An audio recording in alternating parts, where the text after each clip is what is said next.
The Joplin School District is revamping its summer school curriculum. It's aiming to give students more opportunities for hands-on learning. KOAM's Joplin Banks spoke with school officials and has more.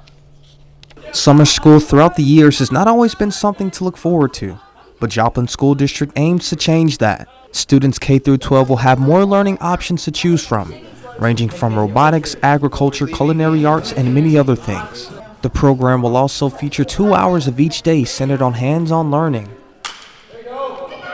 The biggest thing is the hands-on camp time.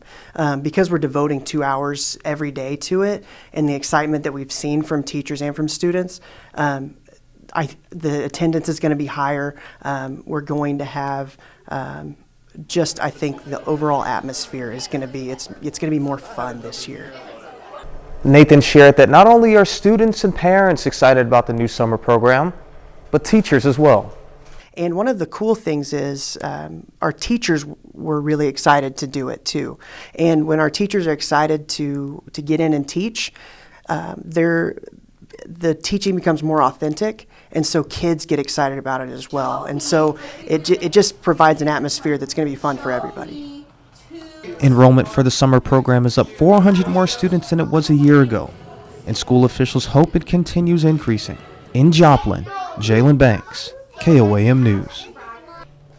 Junior high classes will partner with a nonprofit called Project Acceleros for its curriculum. High school students will work with Franklin Tech to explore career paths.